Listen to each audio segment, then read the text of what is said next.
My friends, welcome back. Today we're going to talk a little bit about new beginnings. So here's something to think about as we move into our next episode. Brothers, it's time for us to waken. You know our eyes should never sleep again. 'Cause there's a dawn and the Lord is breaking. Once the darkness was our only friend. And I still love you, yes I know. And I still love you, yes I know. I still love you, yes I know.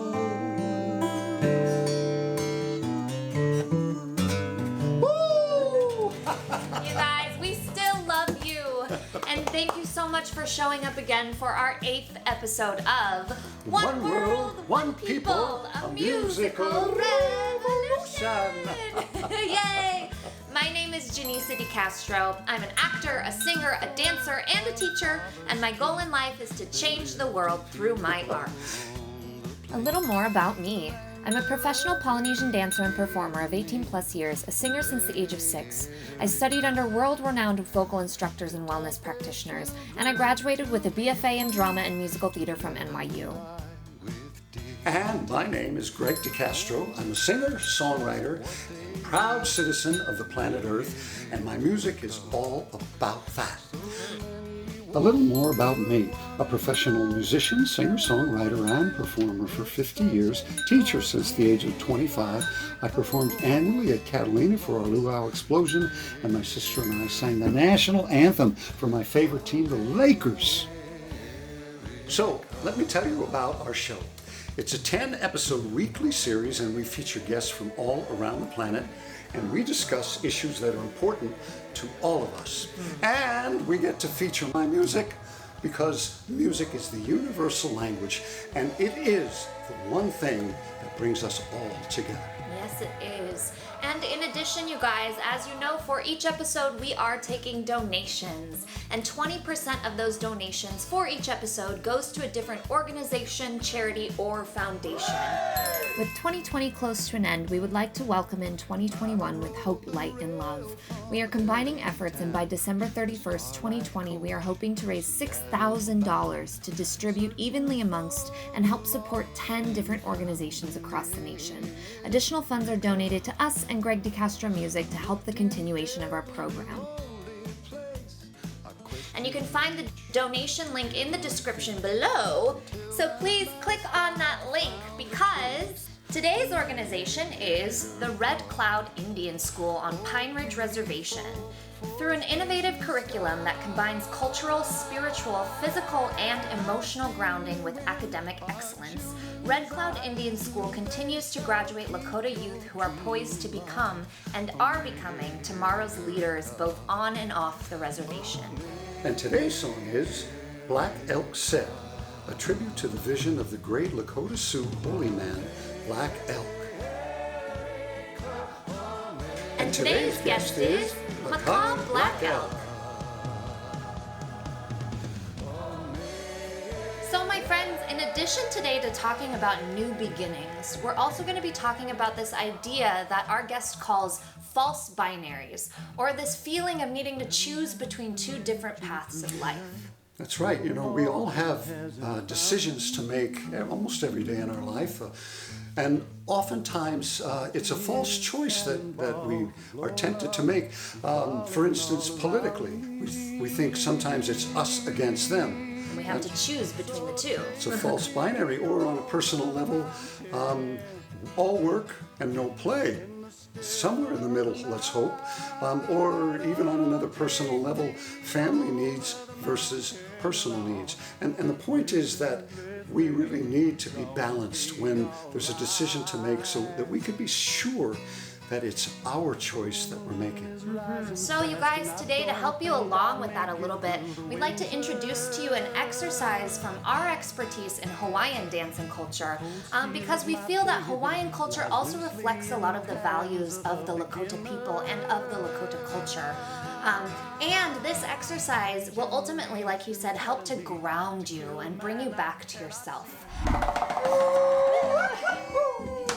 So you guys, before we introduce you to our Hawaiian dance exercise, I want to talk to you a little bit about what grounding means and what it means to me. So as a wellness practitioner and as an energy worker and energy healer, what grounding means to me is literally moving the energy of your body and of your system lower so that you can begin to connect with the energy of the core of the earth. And you can literally feel a difference in your physical body when you begin to connect in that way. And what it does for you day to day is it also allows you to feel more confident and more in control of your life. So that goes for when you have to make decisions for yourself, when things pop up out of nowhere that you're not expecting, you're better able to handle those things because you have control and power and grounding over your life. So today we're going to introduce you to a means of grounding, which is Hawaiian dance. Hula kahiko means the ancient hula. And what the hula is you tell the story with your hands, but you get your energy from the ground. You dance way, way low to the ground. But with your hands, you're describing the trees, the ocean, the mountains, the wind, and earth. You know, it's very interesting and inspiring as well, both in the culture of Hawaii and in the culture of our Native American Indians. There's a great respect for the nurturing quality and for the power of the Earth Mother. And to give you an example, in the Hawaiian culture, when the girls dance the kahiko, they say keha'a, they say get low to the earth. And interestingly enough, ha'a means to be humble. It means humility. And therein lies that attitude of respect towards the Earth Mother. And I think that that's important for all of us, because somewhere in the heart of all of our cultures, we receive inspiration and grounding from our respect and our relationship with the Earth Mother.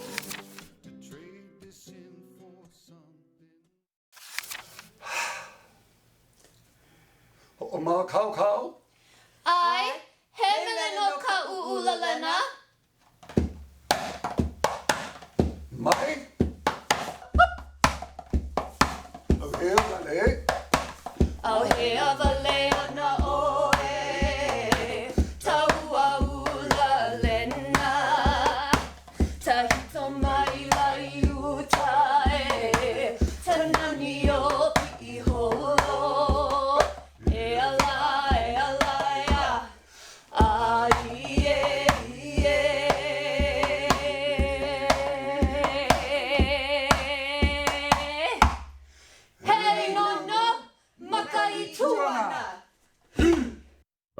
So my friends, it's your turn to dance now. So if you haven't stood up already, why don't you go ahead and stand up, grab your friends, grab your family. Let's do this together as a community to become grounded together. Oh, the first step that you're going to learn is called the ka'o, and that is the sway. But first, you want to ground yourself. Go Bend as your knees. low as you can go. With Feeling the energy of the Yes. core of the earth, connecting with the Earth Mother. You're going to feel it here in your thighs, make sure. And so, what the second thing I want you to do is get on a boat. Imagine you're on a boat in the middle of the ocean. Keeping those knees bent. Yeah, and you can feel the sway going back and forth on the waves. Now you want to stop your top and keep your bottom going. And keep your knees bent. Keep them bent. You're going to feel spiritually wonderful, but physically hurting.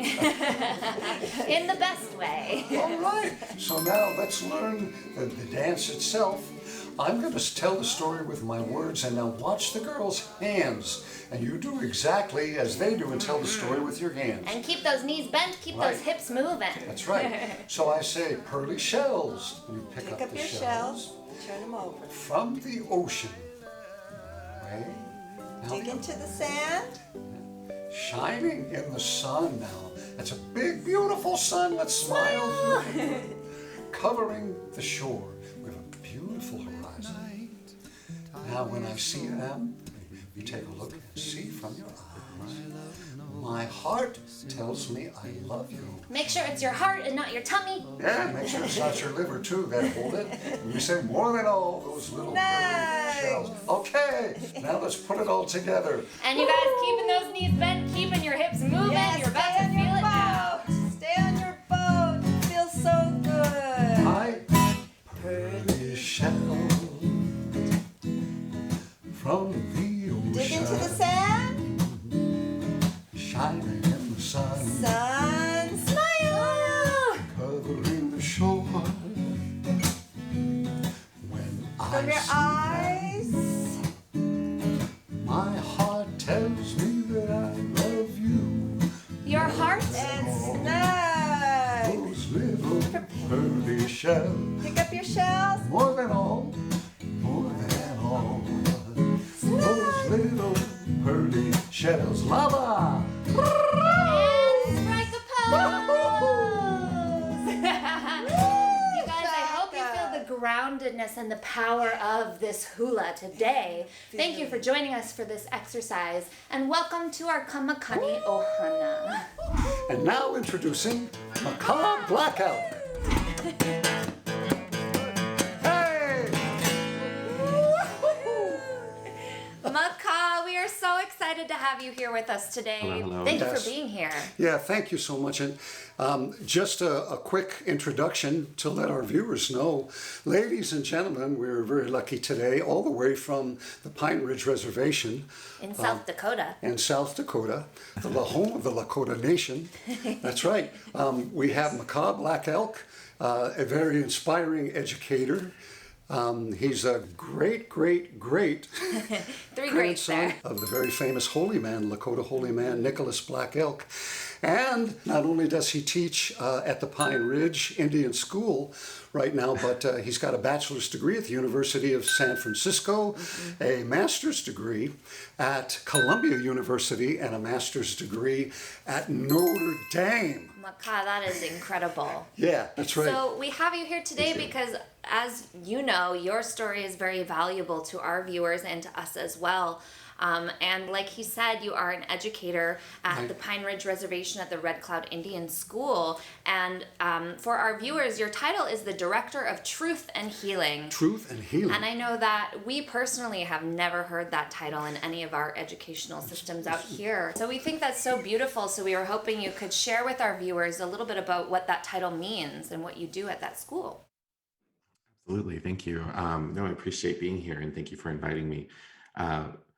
Here at Red Cloud, I've certainly been an educator, I've been a teacher, and most recently now moving into administration. And this new role, Executive Director for Truth and Healing, is specifically meant to address a part of our history that is really important, and is something that honestly we have not addressed as we should have as an institution. We were formerly Holy Rosary Mission, which was one of hundreds of Indian boarding schools peppered around the country. And that legacy, that national policy of Indian boarding schools was something that the United States government engaged in and supported financially and through policy that built these schools, most famously the Carlisle Indian Boarding School in Pennsylvania, where Richard Henry Pratt was the founder, and who is most famously quoted for saying, "Kill the Indian, save the man," was Right. the policy of these boarding schools, where Whoa. young Native children were taken from their homes, put in these boarding schools that were often very far away from where they were from, were not allowed to speak their language, and were schooled in a way using practices that we know today were meant toward the destruction of the culture, basically engaging in cultural genocide. Right. And that legacy has continued to thread through generations, where that trauma continues to impact young people today and families across Native country.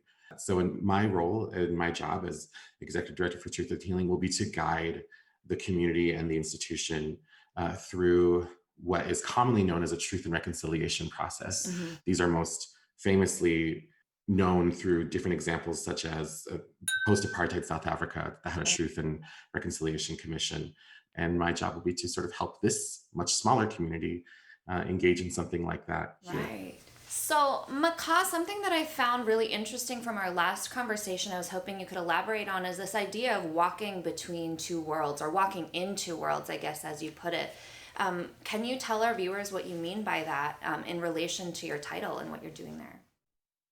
Sure. So the walking into worlds framing is most often used when we talk about Native American young people and their education in the world of Native education. There's often this idea that young Native people, or Native peoples in general, are trapped in this predicament where you have to walk in the sort of, I guess, hegemonic space of the greater, say, United States, or in First Nations case in Canada, while also walking in this other space that is your traditions and your language and your Native identity.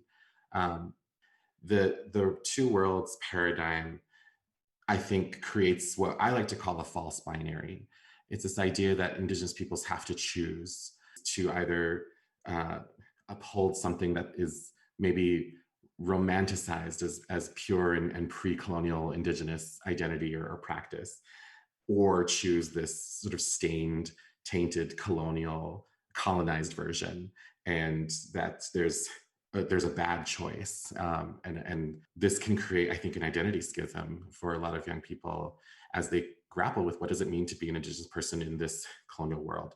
I don't like that binary, because I believe it's in fact just a continued product of this colonial mindset. And we have to make the choice of how to move forward and grow collectively and individually. MAKA, but that kind of takes me into my next question. Sort of one of the themes surrounding a lot of the episodes is this idea that in order to make change on a global level or on a country level, it first has to start within your own community. And we understand that the Red Cloud School also has quite a great volunteer program. So we know that your volunteer programs not only give back to your own community, but you travel so far outside of just yourselves and give back to other communities. So can you tell us a little bit about your volunteer programs that you have at the school and what you're doing with that? Yeah, I mean, the volunteer aspect of our community is really reflective of one of the other parts of our identity as an institution. So not only are we sort of a private school, but we're actually also a Catholic school that is run in partnership with the Jesuits. So the Jesuit order of the Society of Jesus was the founders of this school. And in Catholic schools writ large, there is a common element of service that students are asked to and think about and reflect on, and then engage in service to their community and to other communities outside of themselves. One of the values of the Jesuit school system is being men and women for and with others. And so we take that mantra and sort of put that into action. So every student every year is charged with sort of finding some way that they can give back. And that's a part of just what we do, and kind of it's a part of our identity.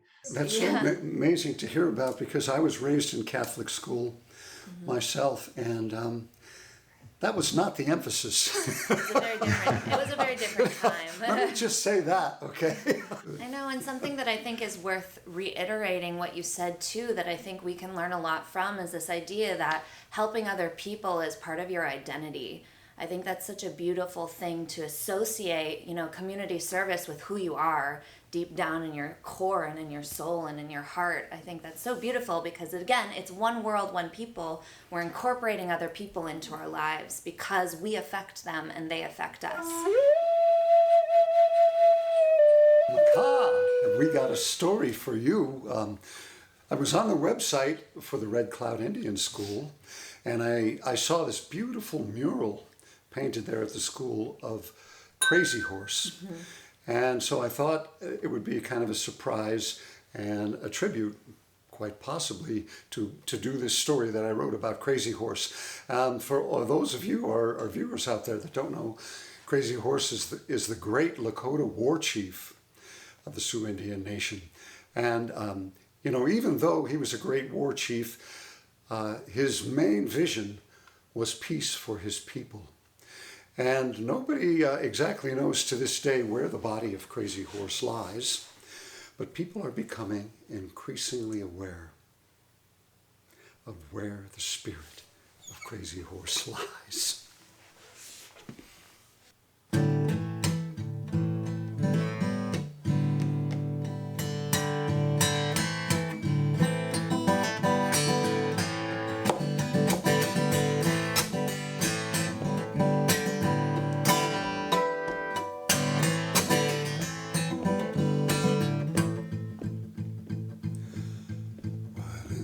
Heaven thunder rolls, and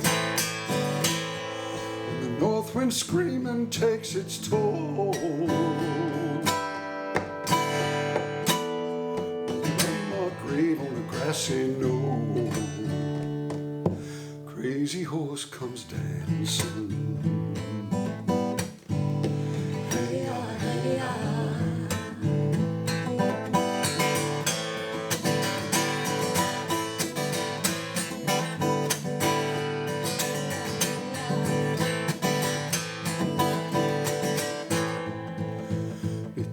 Cold of the winter's ice, from the blistering gaze of the tearful eyes, like a blinding dawn in the black of night,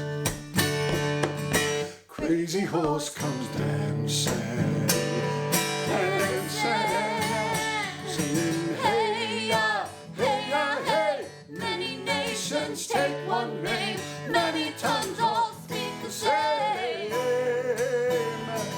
as Crazy Horse comes dancing. Hey-ya, hey-ya.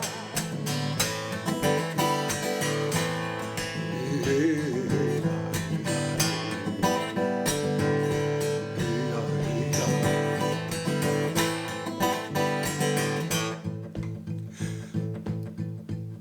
From the tomahawk to the atom bomb,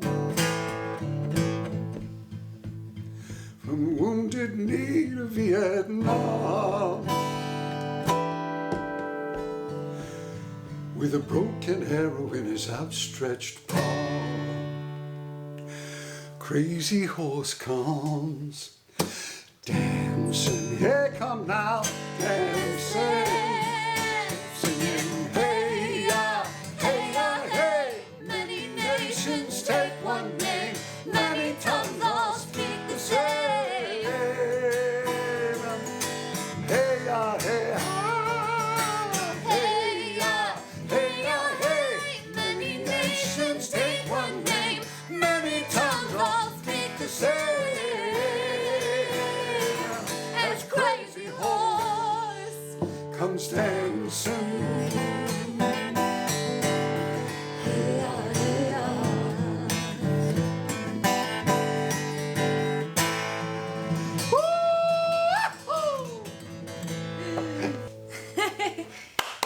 MAKA, thank you for letting us share that with you.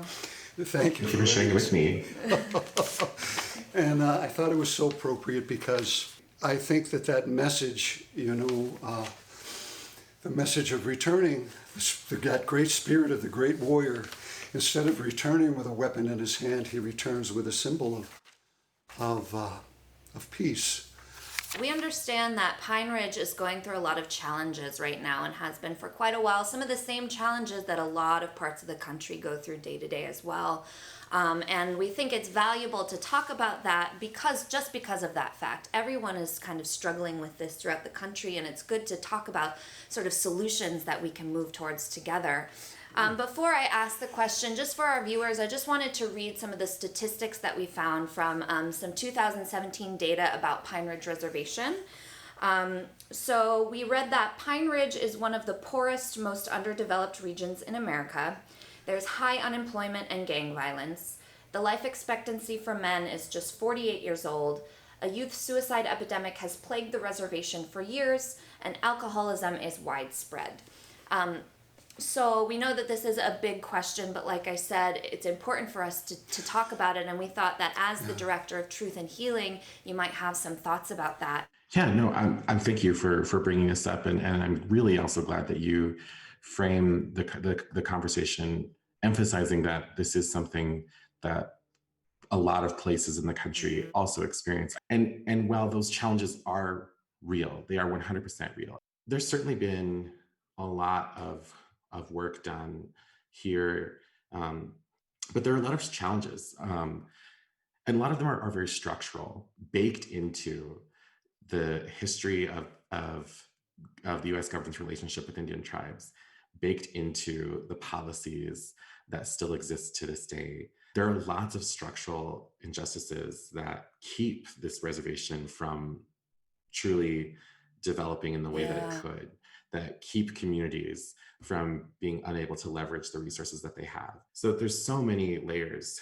to what keeps this community from truly achieving its full justice.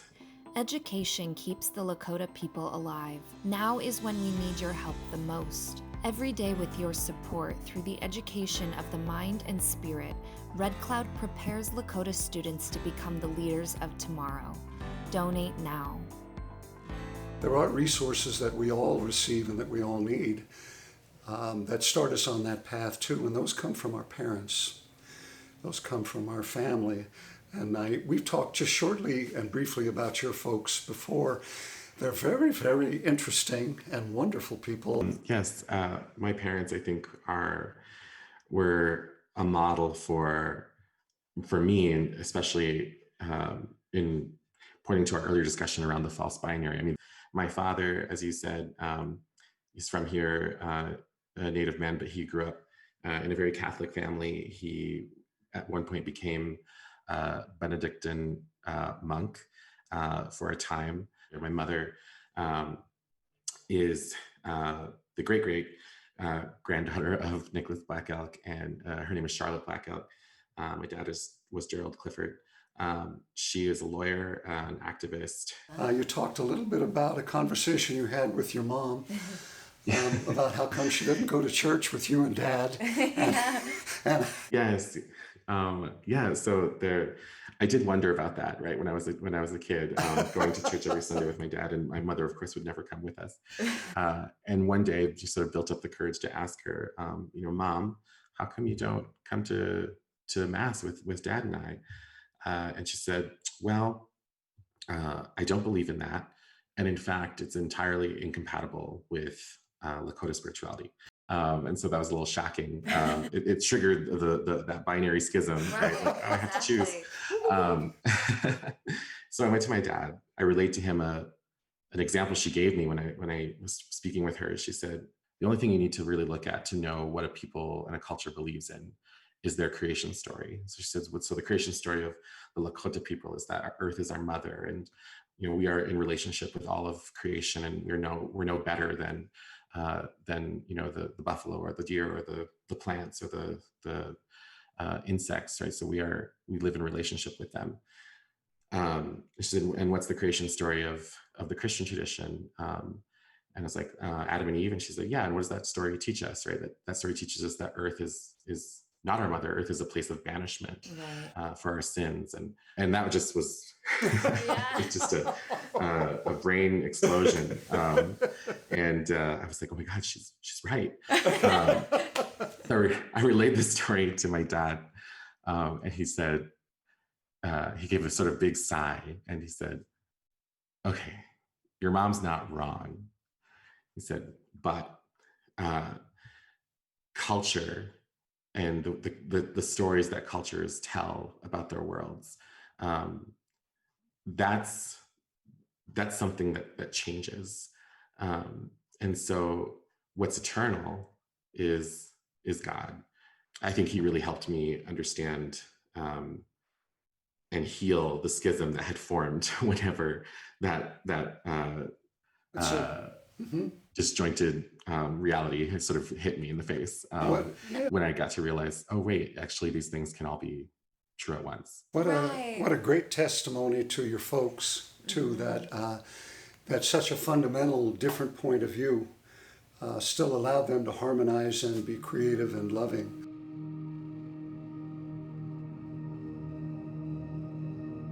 You probably get a lot of questions about your great-great-great grandfather, Nicholas Black Elk.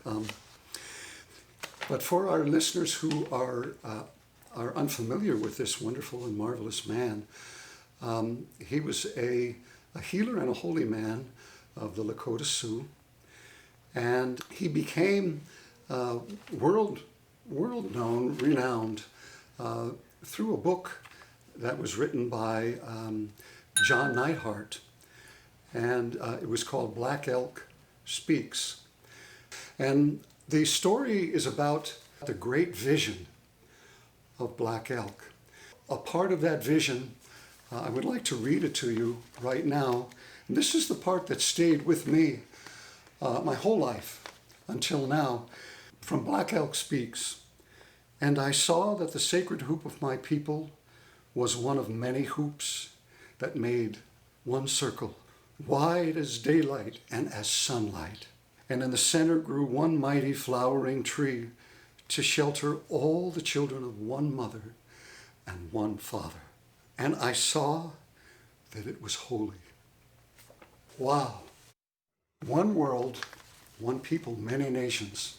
And it's also kind of a reflection, something we didn't mention, is it's a reflection of things ending does not necessarily mean it's the end of your life or the end of, that it's the worst thing. Things ending could be a new beginning for something that's bigger than what you think it's going to be. Yeah, in so many ways, the work that we do now is planting the seed of the future. And so, what does your great-great-great-grandfather's vision mean to you?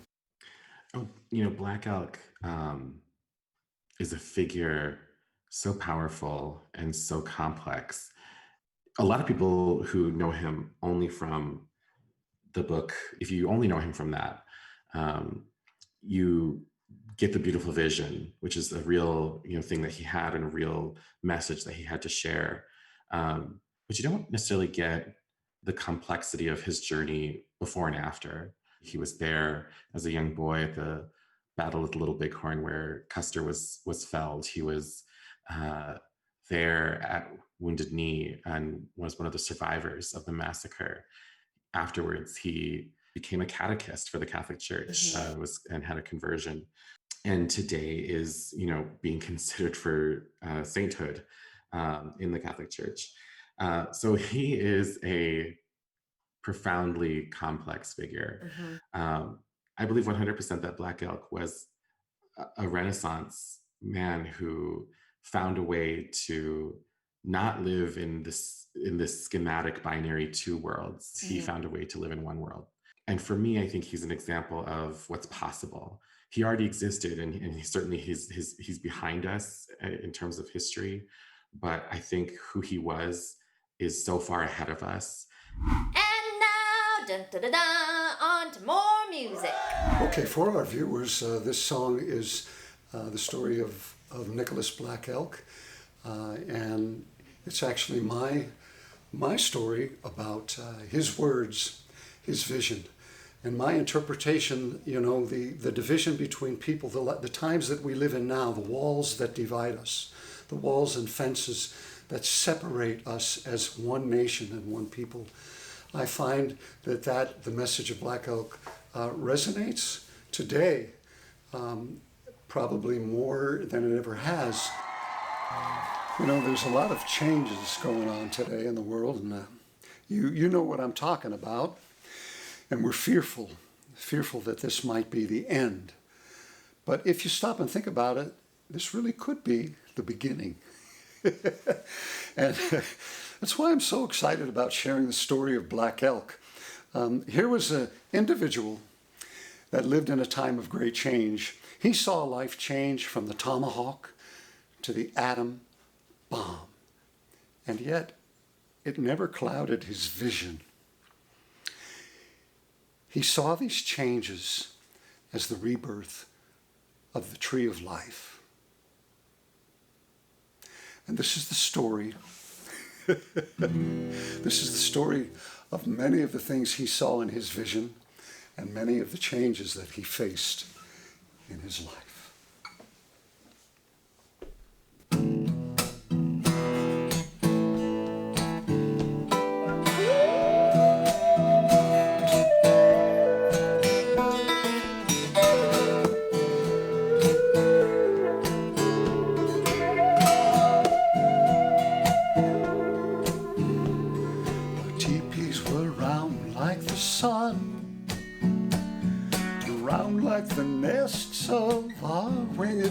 years, round like the seasons and round like the moon, round like the horizon,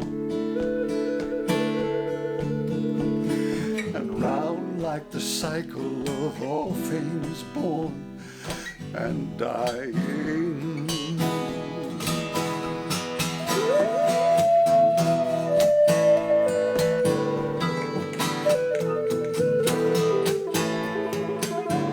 Well, there once was a time in the Indian land, the circle of love went unbroken, and the depth of a heart was the strength of a man, and his heart, like his country, was open.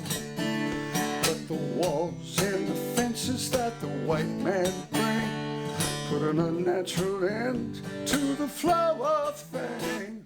The circle is broken, the circle is broken, the circle is broken, the circle got iron and wood to keep the people apart. There's a wall much stronger in the white man's heart. The circle is broken, the circle is broken, the circle is broken, the circle is flat. Elk said the circle is broken. Black Elk said the circle is broken. Black Elk said the circle is broken. Divided by walls and fences. Divided by walls and fences. Divided by walls and fences. Divided by walls and fences.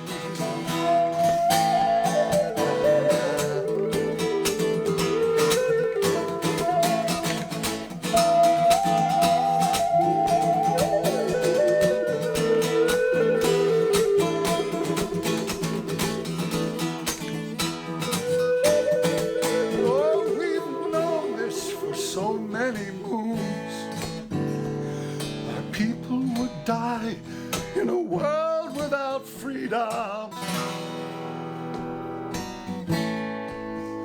Yet we live in square boxes in fear of our own friends, in fear of our own thoughts. Where is a man who will stand up for what he believes in? Is a man who will stand up for what he believes in. Oh, there once was a time in the Indian land, the great men of our nation were trusted. Their word was their life, and that's as it should be. A man spoke from his heart, Paul got busted. But now the big politicians and the ones we elect, how have they kept the word they have spoken? Have we lost all our senses to the green dollar bill? We put trust in a man who's just joking, who's just joking, who's just joking, who's just joking. Now the walls and fences that the white man bring put an unnatural end to the flow of things. The circle is broken, the circle is broken, the circle is broken, the circle got iron and wood to keep the people apart. There's a wall much stronger in the white man's heart. The circle is broken, the circle is broken, the circle is broken, the circle is flat. Elk said the circle is broken. Black Elk said the circle is broken. Black Elk said the circle is broken. Divided by walls and fences. Divided by walls and fences. Divided by walls and fences. Divided by walls and fences.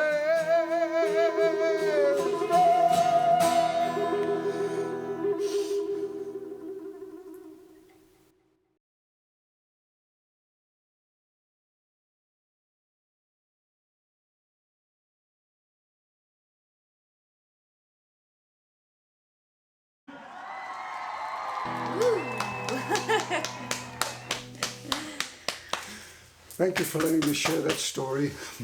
MAKA. Thank you for sharing that. So MAKA, that's all we have for you today. Is there anything else you'd like to leave with us before we say goodbye? No, I would just say thank you so much for offering me the time and to talk about the work I'm doing today. And I hope that it can help um, others recognize that while there's so much to do, that we're on the ground trying to do it. Thank you, Thank you. Thank you so much for sharing this human experience with us today and for sharing your wisdom and your knowledge and your education. We really appreciate it. Yes, and we'll see you again soon. Yes. Woohoo, you guys, guess what? Yay. You What? made it through your 8th episode of One World, One People, a musical revolution. You guys, that's so exciting.